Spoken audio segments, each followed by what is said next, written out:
Ассаляму алейкум, на телеканале Милет прогноз погоды с Лилией Виджат. Пекин снова заволокло густым смогом. По прогнозам метеорологов, ситуация с загрязнением воздуха улучшится в середине этой недели с приходом холодного фронта.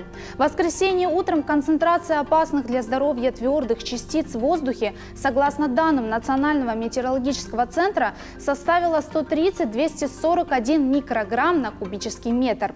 При этом Всемирная организация здравоохранения определила безопасной нормой содержания этих вредных веществ не более 25 микрограммов на кубический метр.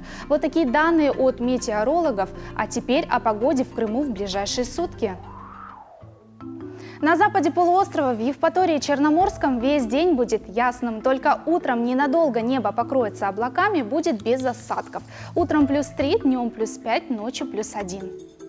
Утро в Ялте и Алуште ожидается ясным, а днем и вечером небо будет скрыто за облаками. Ожидается температура воздуха утром +2, днем +4, ночью -1. На востоке Крыма, в Феодосии, Керчи и Судаке небо будет покрыто облаками только до рассвета. Ночью ожидается сильный дождь. К утру он закончится и больше осадков не предвидится. Утром +2, днем +5, ночью отпустится до 0.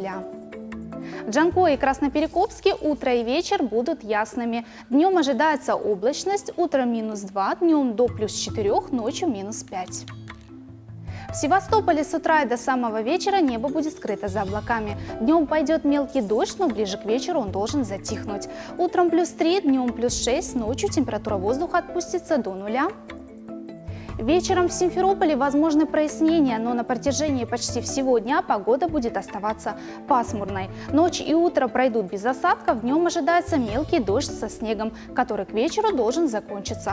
Утром -1, днем +2, ночью -3. Вот такие прогнозы ожидаем в среду, 28 декабря. Желаю отличного настроения вместе с нашим телеканалом.